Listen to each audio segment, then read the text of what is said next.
Uh, I think I missed my stop.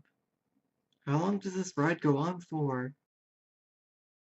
Welcome to Croc Legend of the Gobos, a 3D platformer made for the PlayStation 1, Sega Saturn, and Windows PC in 1997. You play as a green crocodile that magically showed up in the kingdom of the Gobos one day. They raise him like one of their own until a big evil green guy shows up and captures all the Gobos for some reason. Croc is whisked away by a magical yellow bird, and that's the start of his adventure. I'm showing you the PlayStation intro cutscene because my copy of the game doesn't want to run it correctly for some reason. More on that later. This game is great in that it doesn't care about the story too much and throws you right into the game. Watching the intro is just an option on my version.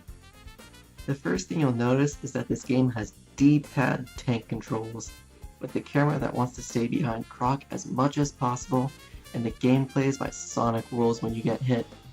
You lose all your gems when you're hit once, and if you don't have any gems at all, you die. Holy cow! A giant worm! Since this game came out the year following Mario 64, most reviews pointed out these strange features. In addition, Croc only has a single jump and a tail attack. You're not going to see any complicated platforming here. World 1 is basically an intro to everything. You jump on platforms and turn enemies into sparkles. Each level has 5 colored gems to collect and 6 trapped gobos to rescue. Collecting all 5 gems will unlock a door near the end of the level, which will give you access to the 6th gobo after a bonus room. The first boss is where you find out that all the big baddies look like Muppets. A cutscene will play and... Okay, I have to tell you about this. My game does not have audio in the cutscenes. All the audio for music and cutscenes is on the disc, but I don't have a physical copy. All I have is a virtual drive because I downloaded this from an abandonware site. And the game will crash on startup if the virtual disc is mounted, so I downloaded a patch that fixes the level music, but the cutscenes stay silent. Sometimes the cutscenes don't even play. Back to World 1 though, the actual bosses are quite easy. Croc was supposed to be an experimental platformer, so it's reasonable to believe that it would have very simple bosses with easily recognizable patterns. Even Mario 64 didn't exactly have the most intricate boss fights. The ending could use a lot of work though. I thought the sudden pause was another glitch since the game is over 20 years old, but YouTube videos of the PlayStation 1 version show the same awkward freeze. Once you beat the ladybug, it's time to move on to World 2. I love this place. Just listen to that music.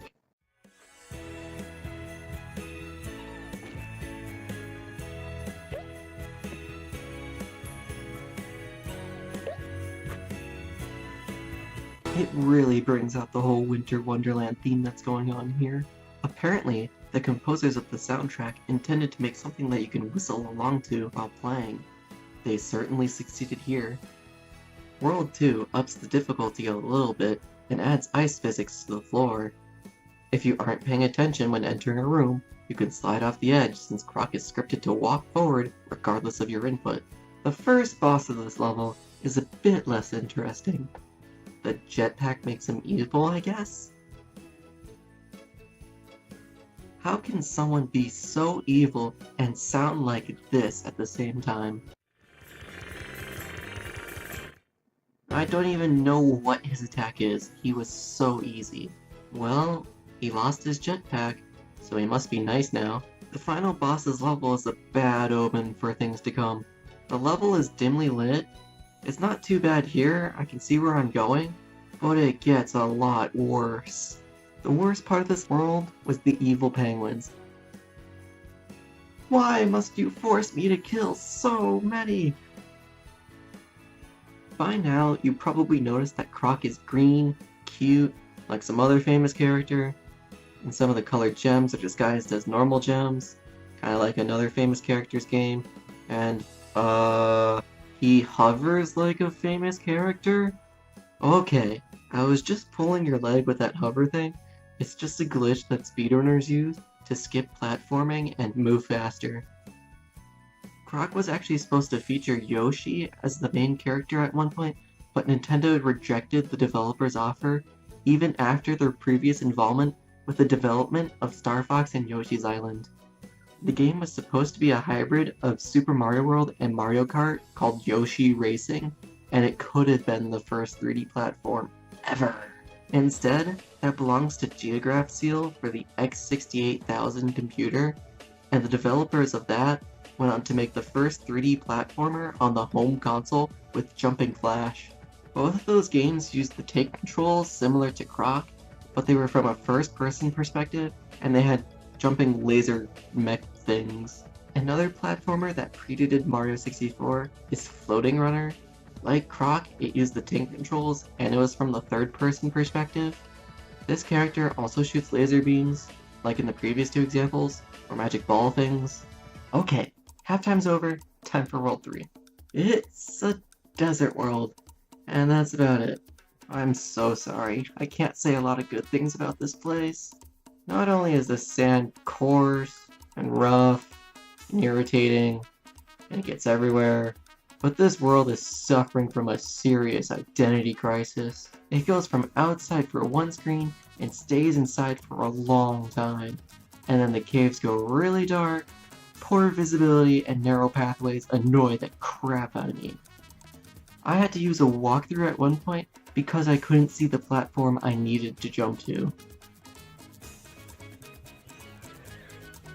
Oh yeah, that was fair. I'm convinced this was just to show off the lighting engine.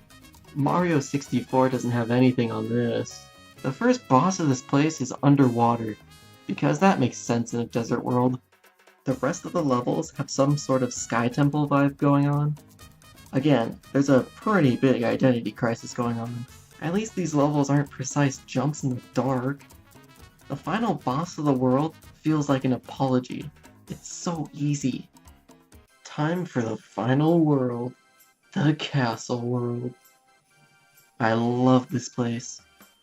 It feels like the level designers went nuts with some pretty cool ideas.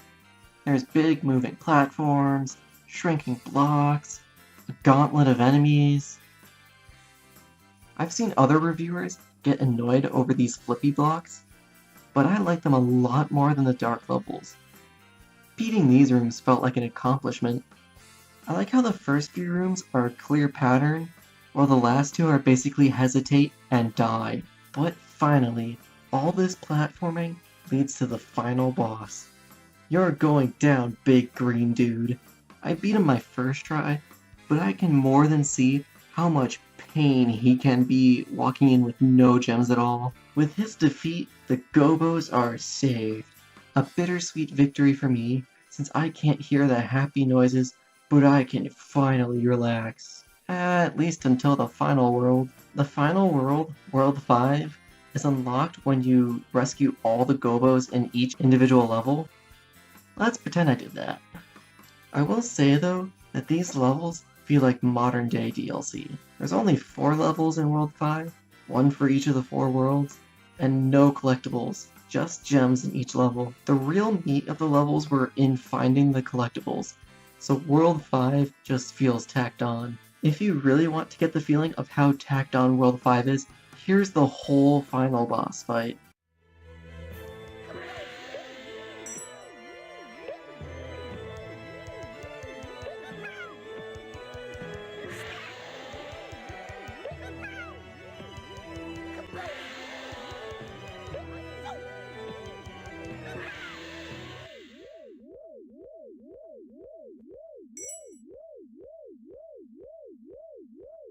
I didn't get to see the final cutscene because my game decided to glitch out and stop showing cutscenes.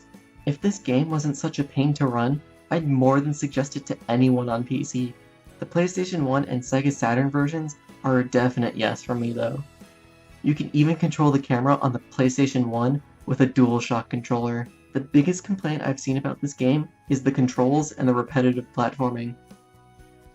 I got used to the controls just fine, and this game was meant for a younger audience anyway. If going back 20 years in gaming history appeals to you, try this game out. You can even use the password system to skip World 3. Tune in next week where we check out some aliens in the middle of Nevada.